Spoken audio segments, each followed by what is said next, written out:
Am I live? Am I live?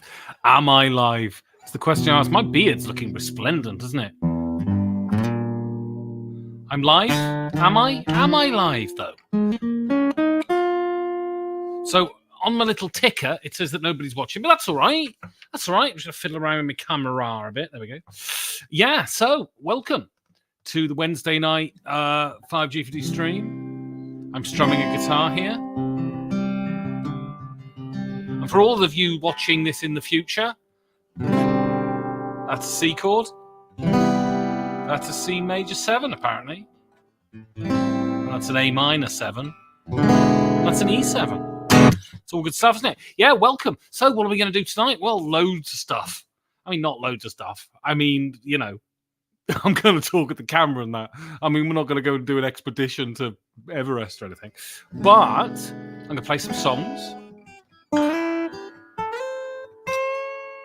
I'm going to bend a string like that.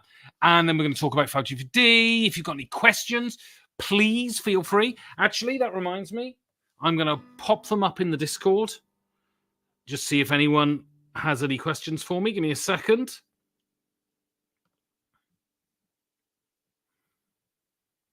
Give me a second.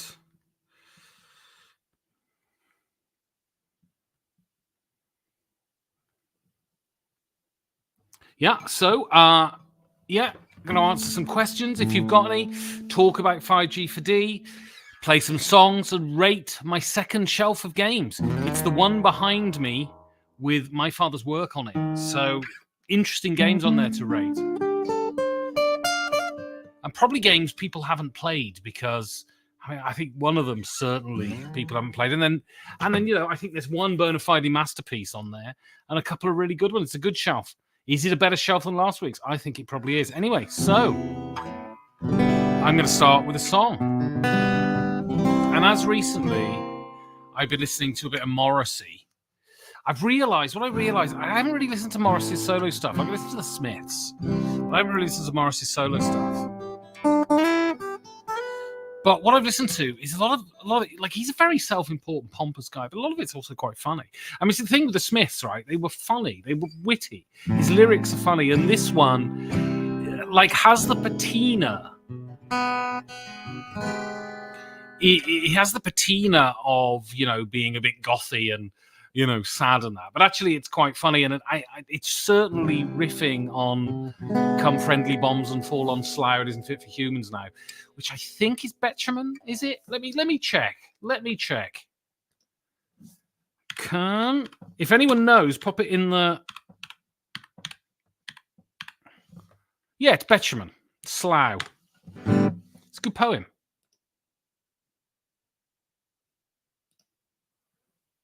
I'll give you a read. So there's a famous. So I've been thinking about this, listening to this song today. I think it's something to do with social media. I think it's something to do with the Americanization of our culture. I think it is, you know, a general fear in society. We feel very unsure. But we live in an age of sort of forced positivity. Everyone has to be unremittingly positive and enthusiastic about it. You know, and I grew up in the 90s when the world was good, so you could be miserable about things that are worth being miserable about. And so, you know, someone in the Discord the other day, we were talking about, I've just finished watching Succession, and I think it might be the best TV show ever made. And someone said BoJack Horseman, and then someone else responded, "Oh, I stopped watching BoJack Horseman after it got dark." And I was like, wow, why would you stop watching it after it got dark? I mean, that's kind of the best bit, isn't it? And people sort of don't like to watch stuff that makes them sad, but I think that's absolutely necessary. So let's read a bit of Slough. I've not really read this poem before, but "Come friendly bombs and fall on Slough, it isn't fit for humans now. There isn't grass to graze a cow, swarm over death. Come bombs and blow to smithereens those air-conditioned bright canteens, tinned fruit, tinned meat, tinned milk, tinned beans, tinned minds, tinned breath. Mess up the mess they call a town, a house for 97 down, and once a week a half a crown for 20 years. And get that man with double chin who'll always cheat and always win, who washes his repulsive skin in women's women's tears, and smash his desk of polished oak, and smash his hands so used to stroke, and stop his boring, dirty joke, and make him yell, but spare the bald young clerks who add the profits of the stinking cad. It's not their fault that they are mad, they've tasted hell. It's not their fault they do not know the bird song from the radio. It's not their fault they often go to Maidenhead and talk of sport and makes of cars in various bogus Tudor bars, and daren't look up and see the stars, but belch instead. In labour-saving homes with care, their wives frizz out peroxide hair and dry it in synthetic air and paint their nails. Come friendly bombs and fall on Slough to get it ready for the plough. The cabbages are coming now. The earth exhales. And while it's a great poem and it's angry and all of that, it is posh people hating people beneath them. It is the way of British class. Intelligent people writing nasty things about people who can't really... Because at one time he says, don't kill the Clarks, and then goes on to describe why they are odious people who you would never want to meet. Bit of a snob Betjeman, it seems. I think that's why I prefer Larkin, because he's a dirty old man, and he's a sort of solid middle class, not posh or anything. Anyway, so I'm going to play a song from Morrissey. If you've got any questions, pop them in the chat, and then we'll get on to it. Morrissey, good stuff, you know. Is he a bellend? Yeah, maybe. Good stuff, though.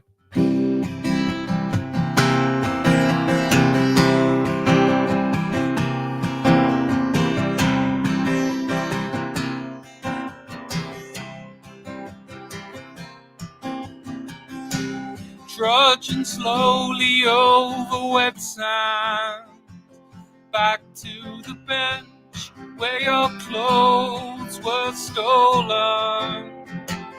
This is the coastal town that they forgot to close down. Armageddon, come Armageddon, come Armageddon, come. Every day is like Sunday. Every day silent and grey. Hide on the promenade, etch a postcard. How I dearly wish I was not here in this seaside town that they forgot to bomb. Come, come, come, nuclear bomb. I said that. Every day is like Sunday. Every day is silent and grey. Trudging back over pebbles and sand, and a strange dust lands in your hands. It's on your face, on your face, on your face, on your face. Every day is like Sunday when you sell a cheap trade. Share some greasy tea with me. Every day is silent and grey.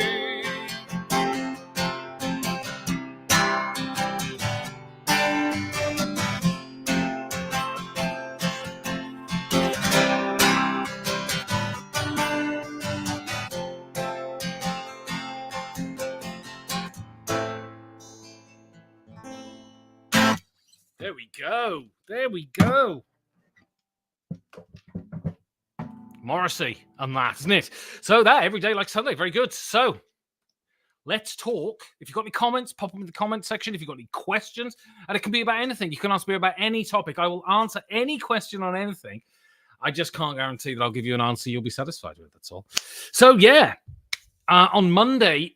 So it's really interesting when running a show like this because I interview people who are known in the industry, and in any sort of art form, there are people who are more well known than others, right? And last month was quite a sort of, in the world of board games, quite well known people. You know, Alan Moon. Undoubtedly, he's designed one of the big four, one of the evergreens, you know, one of the few people to become a millionaire from games, you know. And then Paula Deming, who is a very popular streamer and all that sort of gubbins. And so this month I released a show with someone who's not so well known. He's a war game designer, and I'm sure, excuse me, I'm sure he's well known amongst war gamers. And he's someone who makes Vassal modules, and so it seems to me he was kind of more enthusiastic about that than the games he designed, right? But what is really fascinating about this guy is he's a pastor, he's a preacher on a Native American reservation, and so we talked a lot about that. So we talked about, you know, how he knows God exists, because I think to be a preacher, you know. And I don't think he makes a lot of money. He's not one of these prosperity gospel preachers. You know what I mean? I think you've got to believe, or you have to believe, or he claims he believes. And I have no reason to doubt him. And I'm always fascinated by this because I don't believe in anything. I don't believe in God. I believe that the Abrahamic faiths are actually a detriment to society. I think there are aspects of the Abrahamic faith, the way they promote community, that are very positive. But I think in the age of the meetup and the Discord and all of this sort of stuff, I think we're rediscovering community again, if it ever went away. So I think about when I was a kid, right? I was in this little country town, and there was loads of stuff going on all the time because I guess you had telly and that was it. You didn't have computer games and the internet and all this sort of stuff.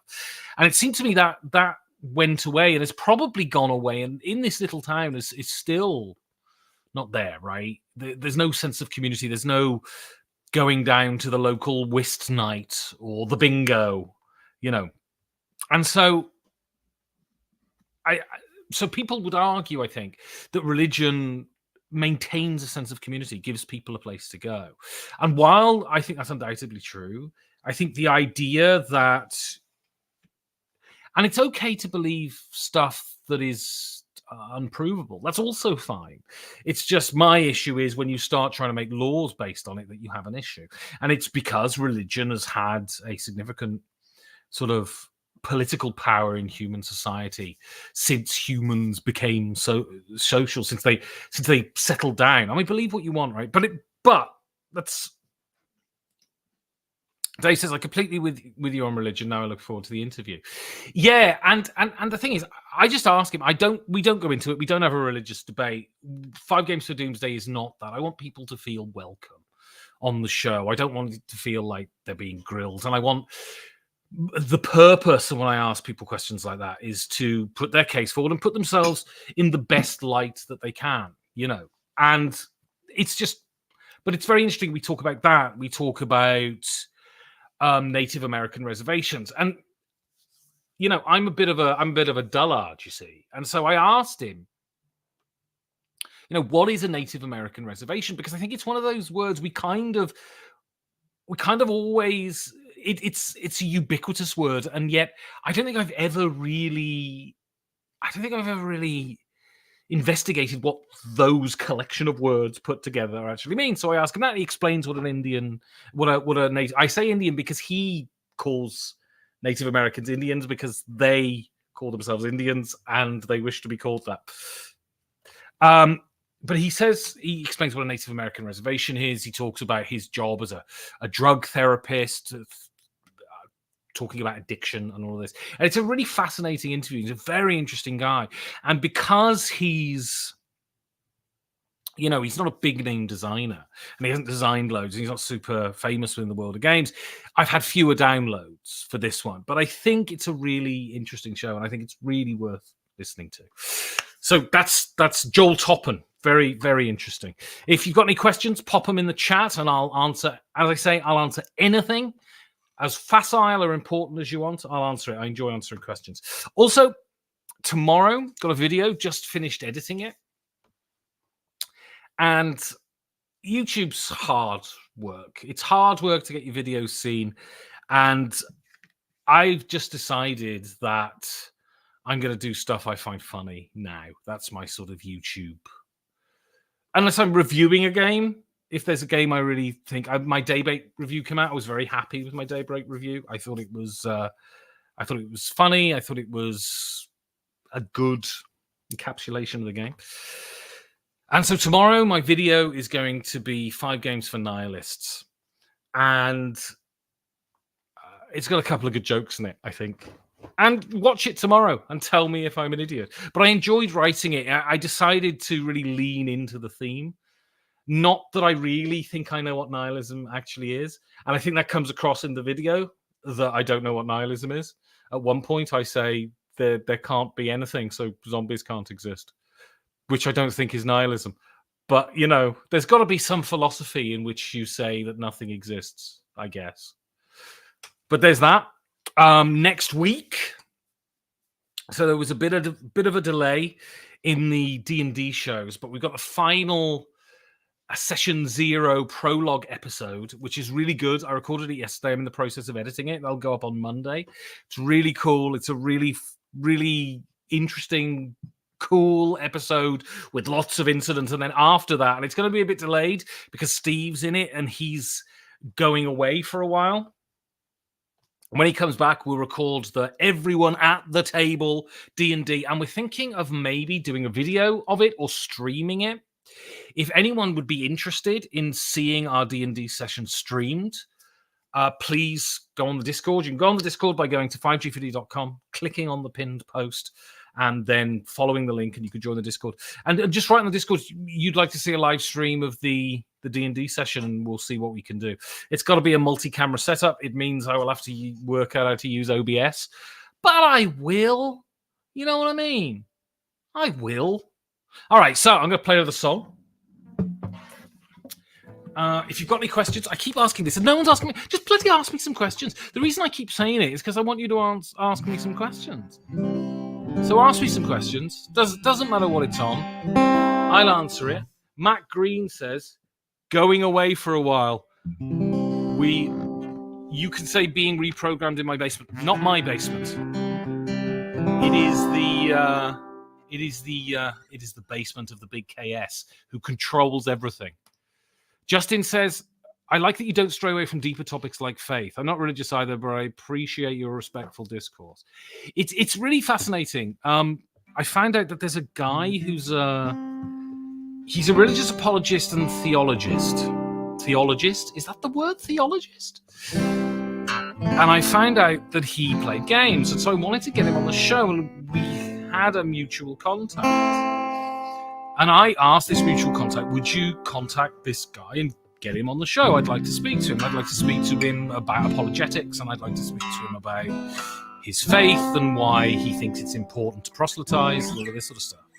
And this mutual contact said, I'm not going to do that because I don't want this person to be ridiculed.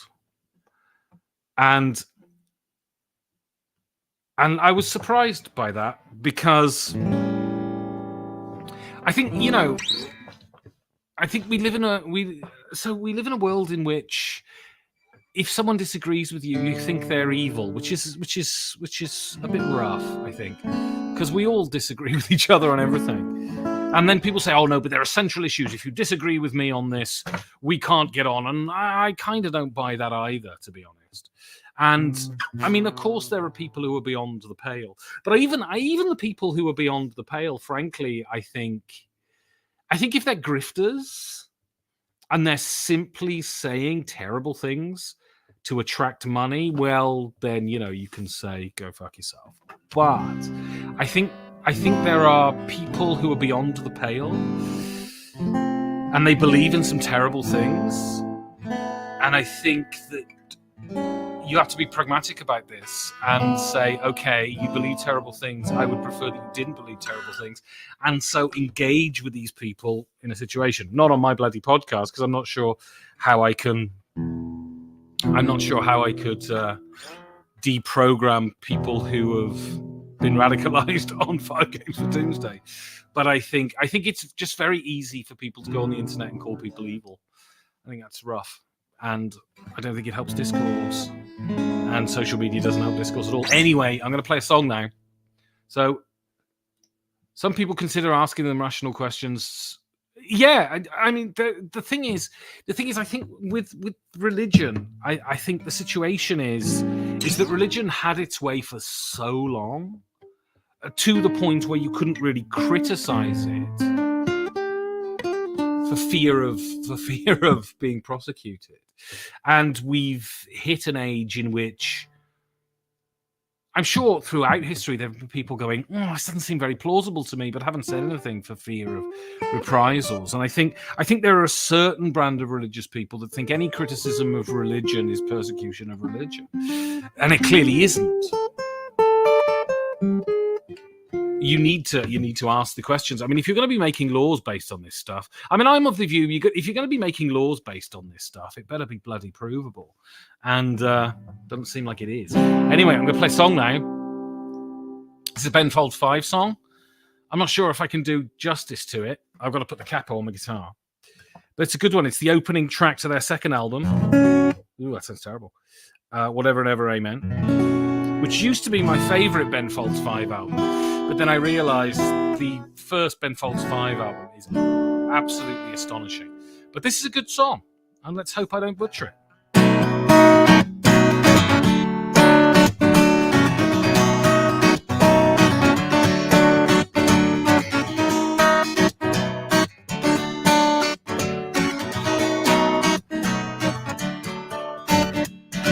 September 75, I was 47 inches high. Always said by Christmas I would have badass mother G.I. Joe, for your little nights flow. I still got beat up after class. Yeah, now I'm big and important. 1 angry dwarf and 200 solid faces of you. If you really want to see me, check the papers and the TV. Look who's telling you what to do. Oh, kiss my ass. Goodbye.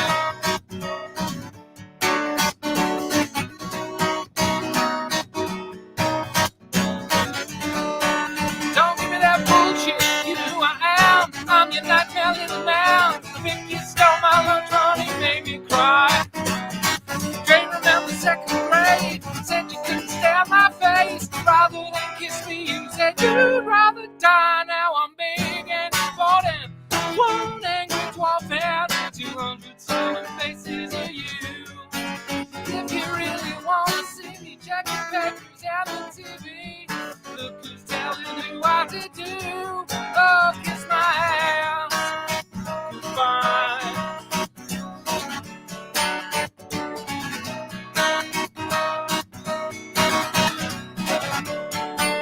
You'll be sorry one day, yes you will, yes you will. You should have pushed me around, cause I will, yes I will. You will be sorry when I'm big, yes you will, yes you will. You will be sorry. Yeah, now I'm big and important. 1 angry dwarf and 200 solemn faces of you.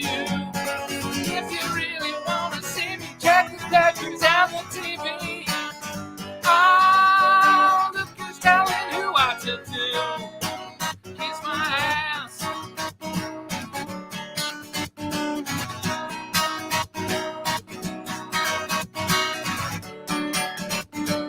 Kiss my ass goodbye now. Kiss my ass goodbye now. Kiss my ass goodbye now. Kiss my ass goodbye now. September 75, I was 47 inches high. September 75, September 75.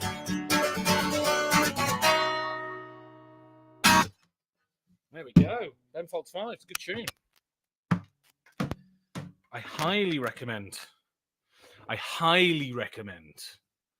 their first album. It is absolutely spectacular. It's absolutely spectacular. Ben Folds 5 first album. Anyway, here we go. So now I'm going to have a little rank in public. So we're going through my shelves, and it's the one behind me here. And there will come a time, because they go off that, where you won't be able to see what games I'm ranking. Joke doesn't work if you said rate, does it? A public rate doesn't work. Public rank works. Anyway, right. So I've got to work out how to share it. And I never do that before I start. Share screen.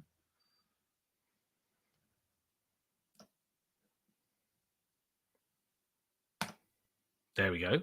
I assume you can see that.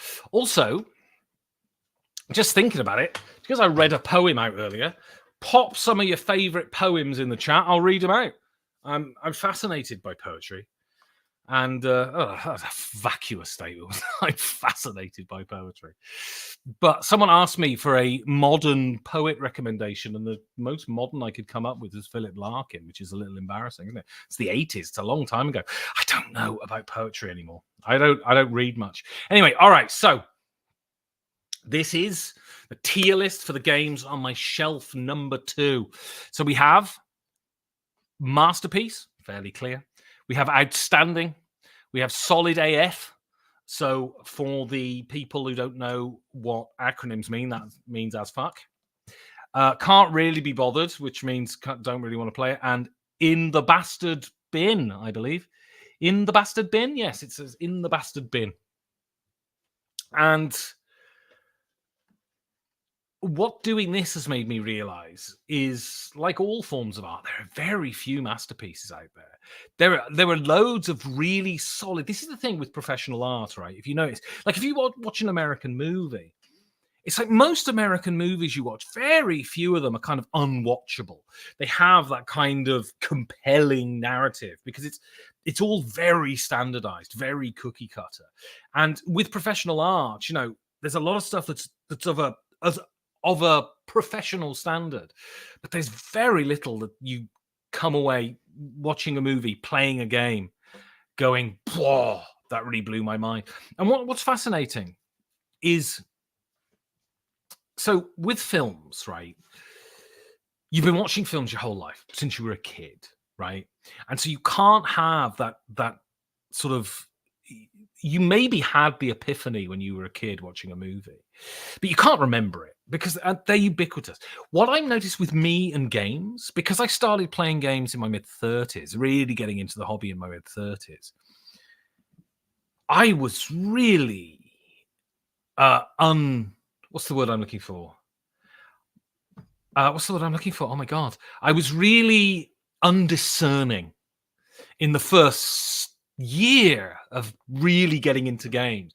Like everything I played blew my mind. I was discovering this whole new art form that I didn't realize existed. Sure, I played board games before, but I hadn't really played board games. I played Game of Life. I mean, I played role-playing games when I was younger. I realized that they were there. But I started playing these games, and literally every game I played, I was absolutely in love with because it was that thing of, you know, you're discovering all this stuff that's new and it's hugely exciting, and you're not very discerning. Kabuki Kid, nice use of punctuation there for emojis. Hello. And I've realized now that I think to become discerning with any form of art, you kind of really need to have indulged in it for a while. Because then you kind of know what's good, what's bad, what fits your taste. I was having an argument. Most of my fucking conversations are arguments, to be honest. I am an absolute nightmare. But I was having a discussion with a fellow content creator. I'm not going to mention their name here. But we were talking about what a review is. And it was their assertion that it's not really cricket. And for Americans, by the way, that phrase means, if there are Americans watching this, if you say that's not cricket, it means it's not fair, it's not done, it's not seemly, it's not the way to do things. But he sort of asserted it wasn't really cricket to say, I mean, it should be. I'm wearing the What a Bell End t-shirt tonight. He said it's really not cricket to say that you think something is bad. You should say, I think something is not to my taste. Oh my God, Wichtel has put a poem that he wants me to read in here. And that normally would be fine, but he's in German. Oh my God, this is going to be a nightmare. Okay, Wichtel, I'm going to read your poem out in German, and then I want you to give me marks out of 10 for my reading. Bear in mind, I have an accent when I speak German. Dunkel war's, der Mondschein heller, als ein Auto. I'll start again. Dunkel war's, der Mondschein heller, als ein Auto blitzschneller langsam um die Ecke fuhr. Drinnen saßen stehende Leute, schwiegen in Gespräch vertieft, als ein totgeschossener Hase auf der Sandbank Schlittschuhe lief. There we go. That's my reading of that poem. I don't know what it is. You can tell us what it is, Wichtel, but I'll translate it for the listeners. It was dark. The moon was shining brightly as a car blitzschneller langsam um die Ecke fuhr. So that's like an oxymoron. Lightning quick, slowly around the corner drove.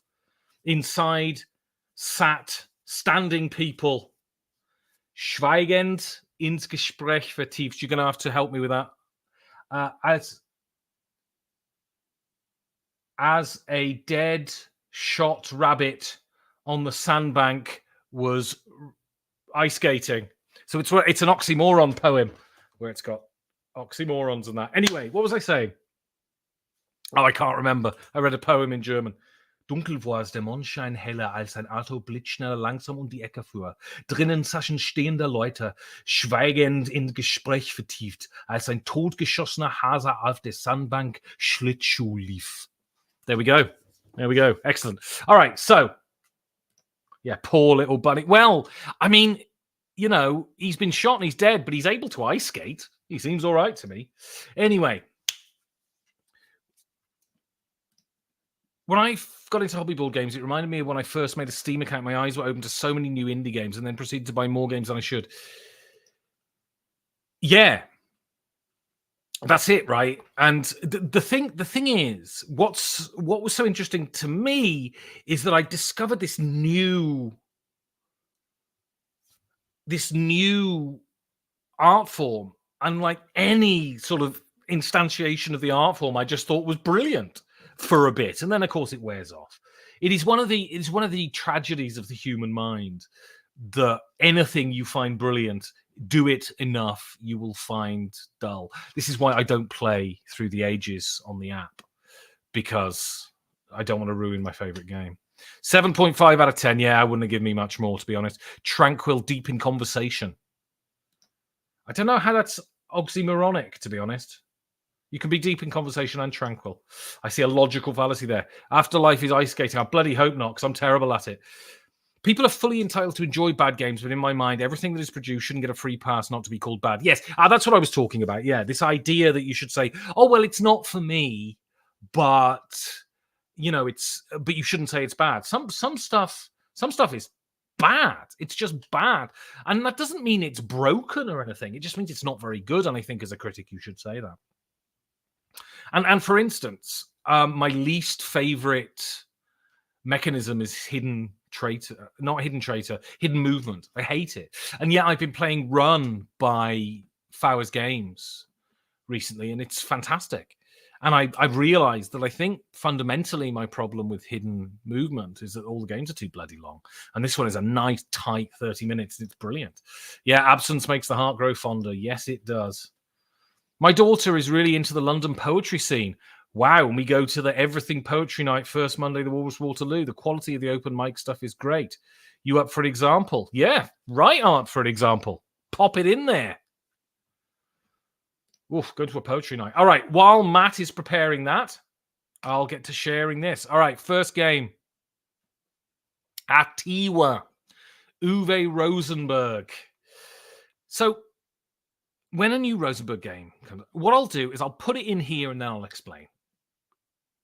It's not outstanding. There are Rosenberg games that, of course, are outstanding. Atiwa, though, is very solid. I think that apart from what's it called, Hengist, he's not done a bad game. Every game I've played by him is solid. Is his worst. Atiwa was really good, really enjoyable. People say that it's a lighter version of Feast for Odin. Now, having played Feast for Odin, it's a worker placement game with lots of spaces. Doesn't feel like that to me, though. But this one, this is the kind of game. Had I played it when I first got into gaming, it would have absolutely blown my mind. The point is, I've played other Rosenberg games since, and it's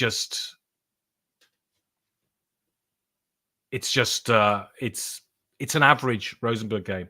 Though if I designed it, I'd be very, very proud of myself.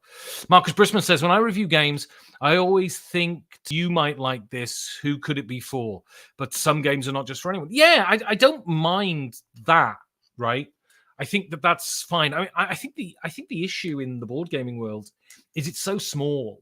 And I think some people are grifting, but I don't think many people are grifting, actually.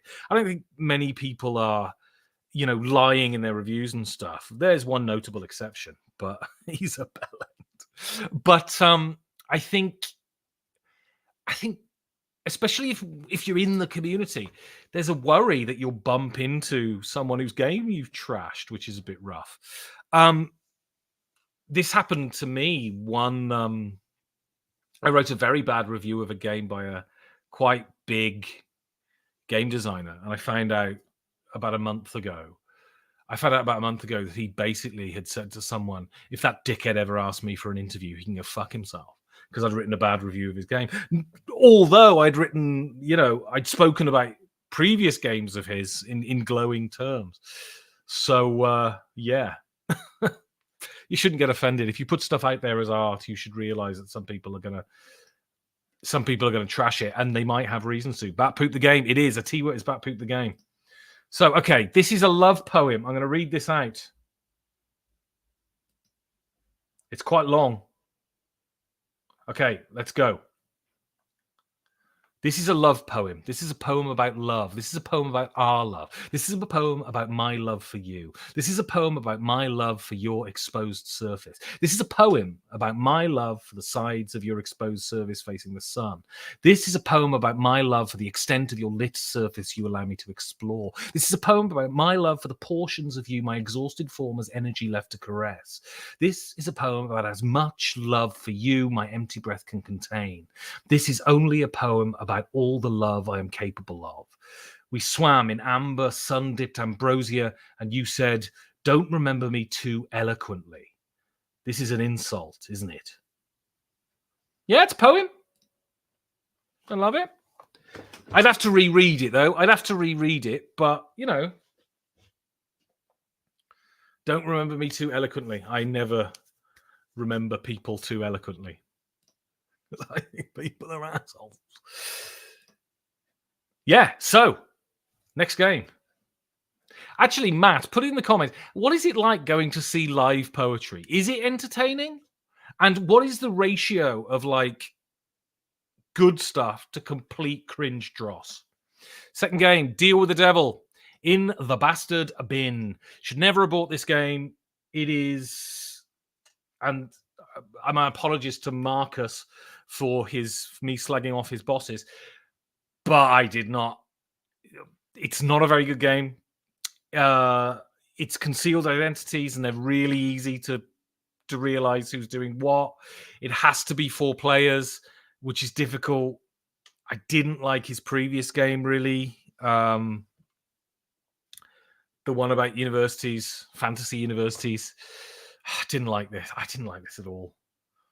And yeah, in the Bastard Bin.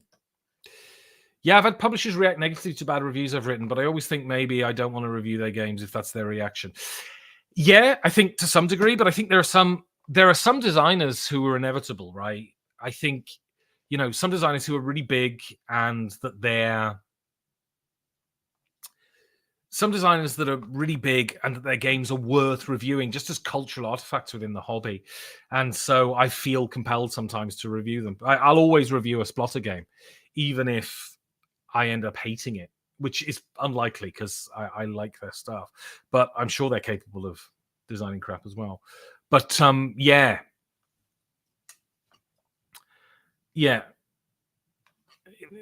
As an artist, when you put stuff out there, you shouldn't really care what people think of it. As a reviewer, you shouldn't really care if people get angry with you either, as long as they don't have a go at you. Evacuation.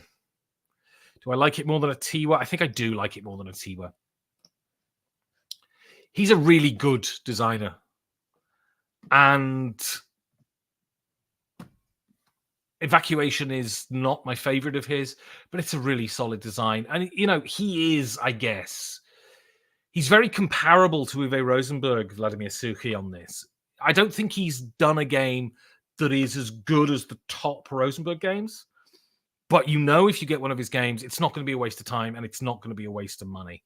And it's really good to see a designer of his talents really making a good go of his own company. The lines are always huge at Essen for his games, and I like that. I think he deserves it. He's a good designer. Can you imagine the good doctor being pissy because someone called one of his games bad? Yes, I can. I don't.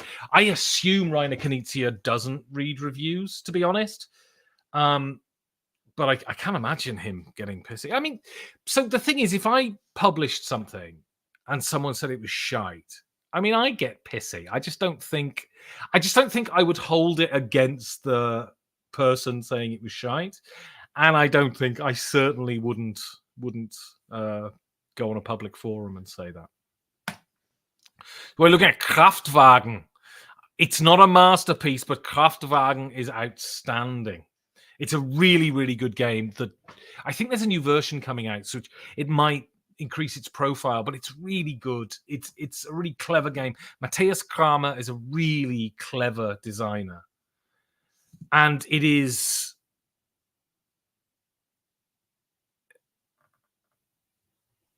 a really top-notch designer. At Atelier-Con, we played Weimar. And this is a big, heavy Euro game, a big, heavy war game. The only war games I've really got involved with are coin games because they have they're a bit easier, although Pendragon wasn't particularly easy. But you could really see Matthias Kramer's design pedigree as a Euro designer because the game really functions. Love it. But I would probably say Weimar, play it a couple of more times, it would go into masterpiece. Kraftwagen, though, really good. If you haven't played it, you should. My Father's Work. I'm going to put not just because I did the voice on the app, which I did, but My Father's Work, I think, is a masterpiece. I think it's so audacious. I think it's a really good game, firstly. I think it's really good. I think it's really audacious. I think it's what people should be creating with Kickstarter out there. And you being able to fund sort of projects that are pure art, this is the kind of thing you should be looking to fund. An all-consuming. I know TC almost killed himself making this game, and it really shows. And it's wonderful. I think it's a wonderful game. I am really happy to have a copy of this. I'm really glad I worked on it because I got a copy. If he gets pissy, Knizia is too much of a professional. If he gets pissy, maybe it's private. Yeah, I think the thing is, Knizia was like CEO of a company, right? He is a professional, and so I am sure that if he gets pissy, he doesn't. He might refuse to do an interview with someone, but he wouldn't. He wouldn't. I don't think go on Twitter and slag someone off. Not that this person who got pissy with me did, to be honest. And they didn't say anything to my face. That's a D minor. All right, I'm going to play a song. What should I do? Yeah, I'll do that one. This is an old Cat Stevens song.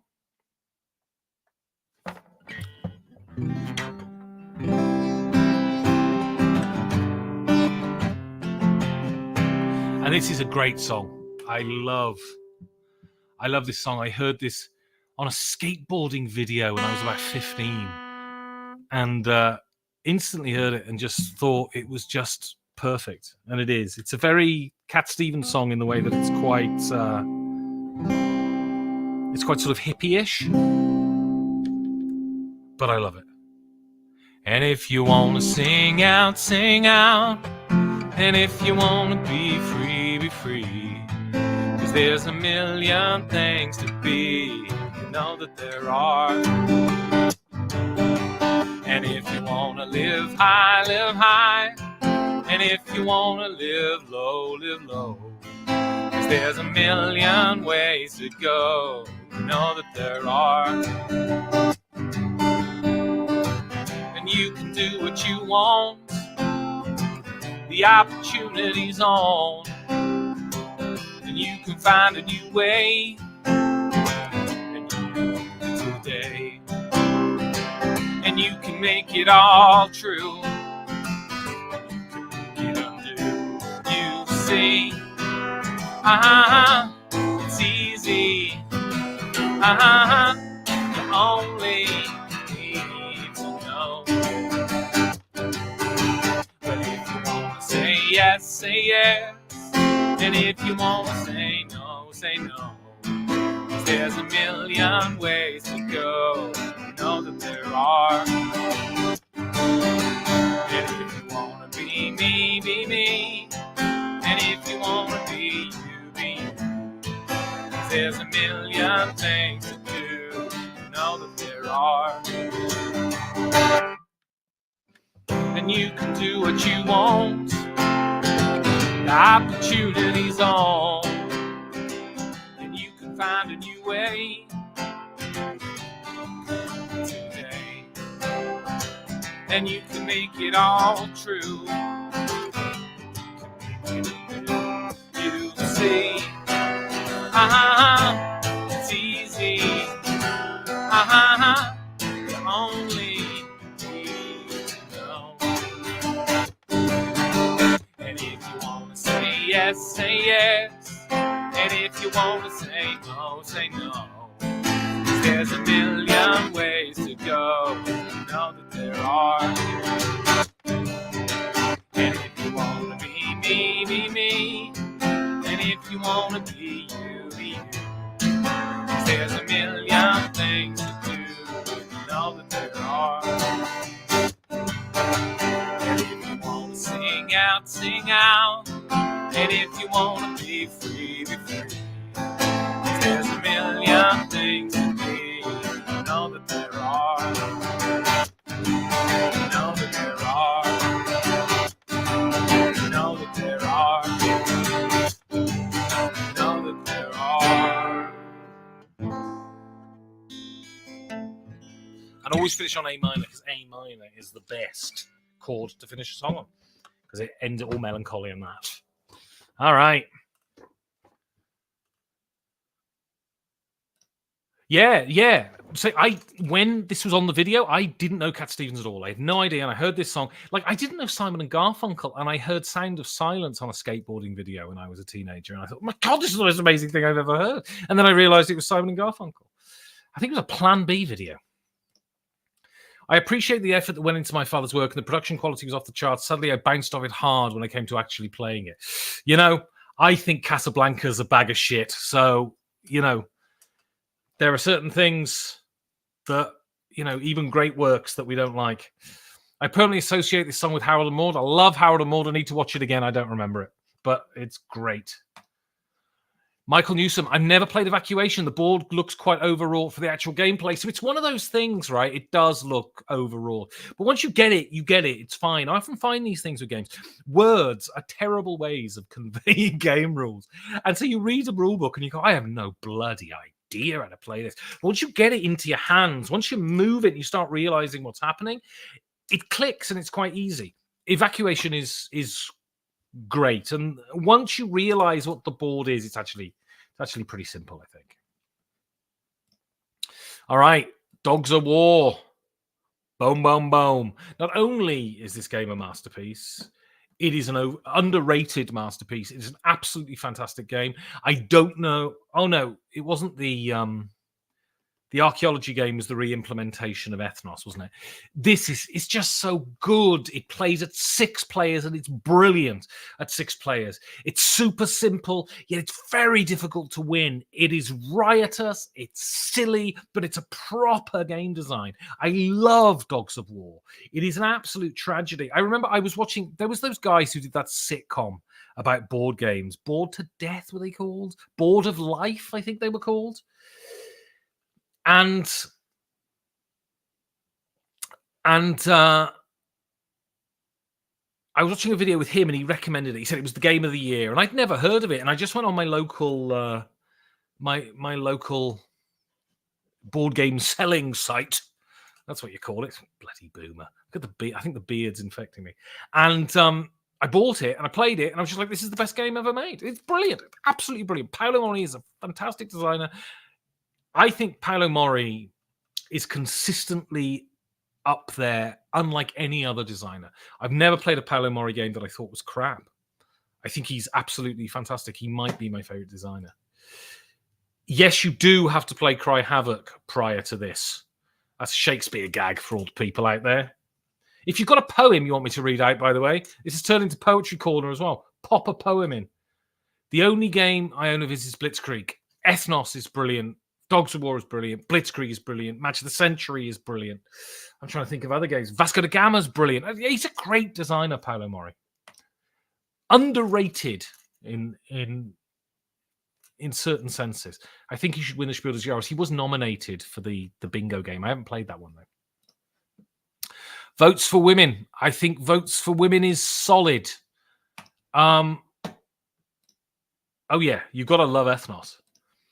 So I think Votes for Women is solid. I think it's a good game. I don't think it's a great game. I think it...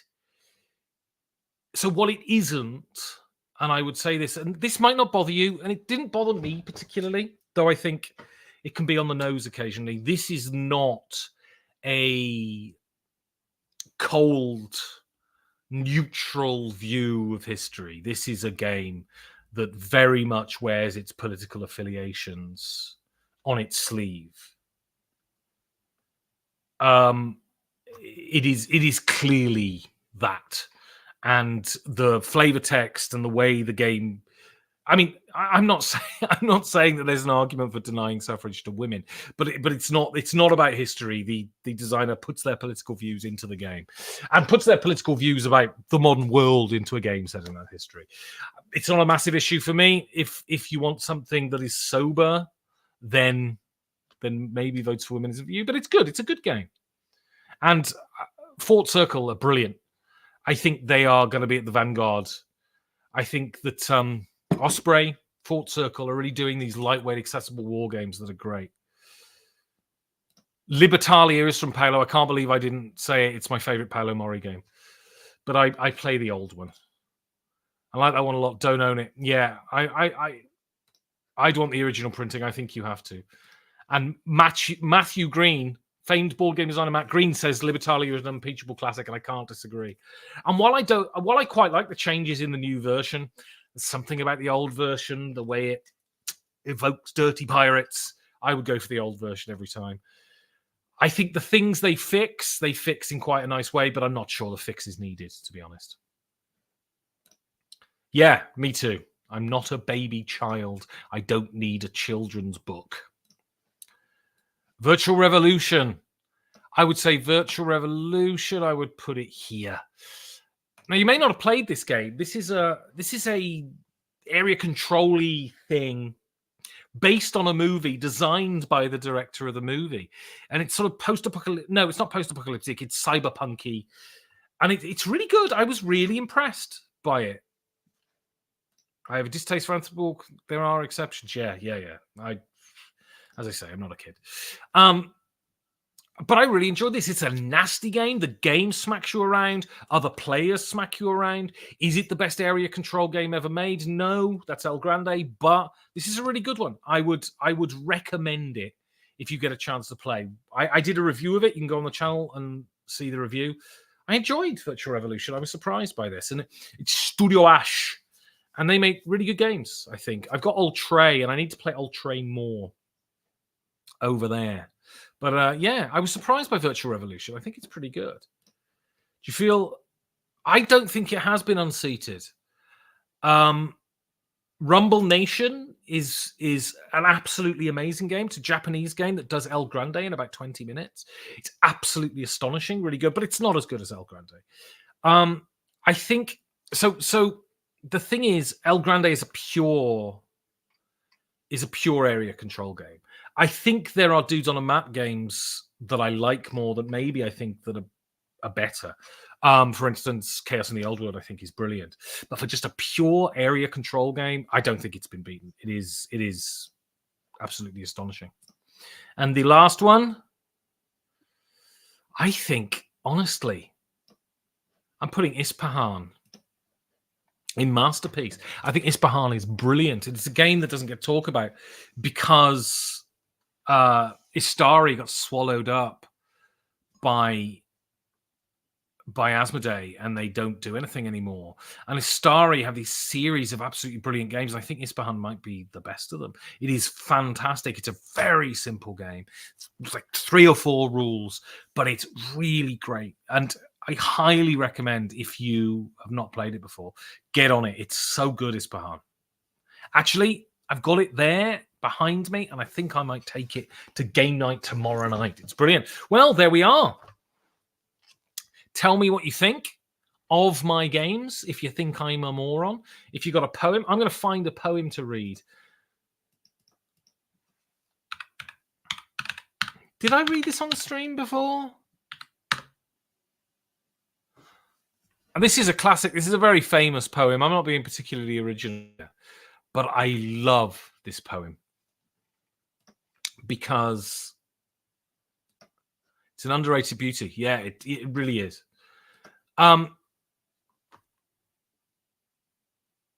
Life is impermanent.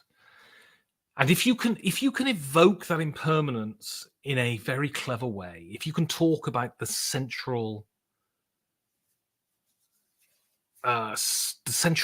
ephemerality of life and do it in a brilliant way, then it's great. And I don't think anyone has done it better than Shelley. Did you enjoy the DOW roll and write version? I've never played it. I'm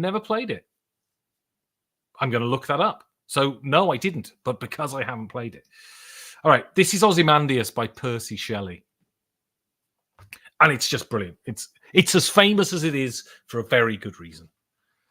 I met a traveller from an antique land who said, 2 vast and trunkless legs of stone stand in the desert. Near them, on the sand, half sunk, a shattered visage lies, whose frown and wrinkled lip and sneer of cold command tell its sculptor well those passions red which yet survive stamped on these lifeless things, the hand that mocked them, the heart that fed, and on the pedestal these words appear. My name is Ozymandias, King of Kings. Look on my works, ye mighty, and despair. Nothing beside remains. Round the decay of that colossal wreck, boundless and bare, the lone and level sands stretch far away. It's a brilliant poem about the ephemerality of life and art. It's just, Ozymandias thought he would never die, but of course he did. All right, one more song. And then I'm going to go. Corinth. Oh, okay. Oh no, I haven't played that. Was it good?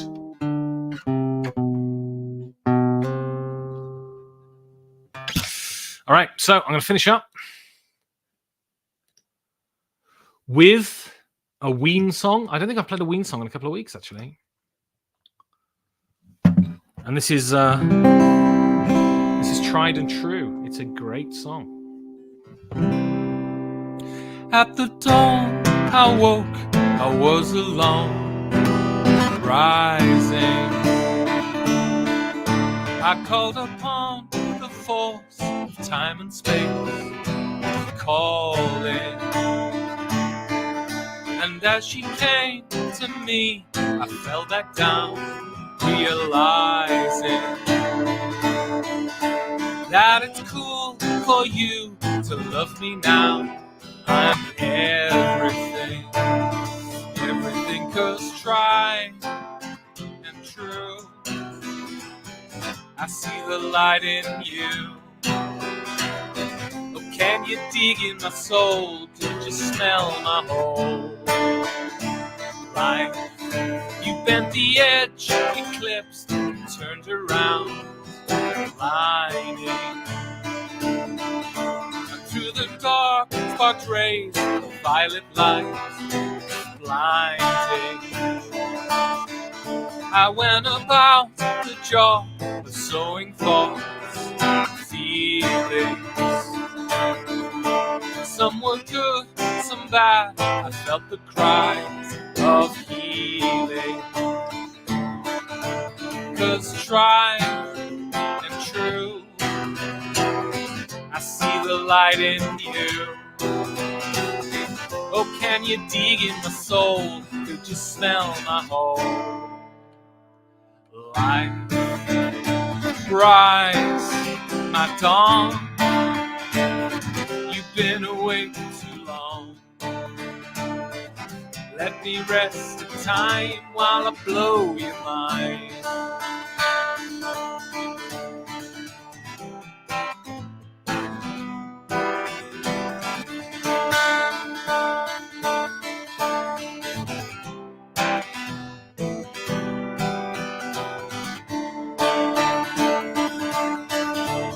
At the dawn I woke, I was alone, rising. I called upon the force of time and space, calling. And as she came to me, I fell back down, realizing that it's cool for you to love me now. I'm everything, everything 'cause tried and true. I see the light in you. Can you dig in my soul? Could you smell my whole life?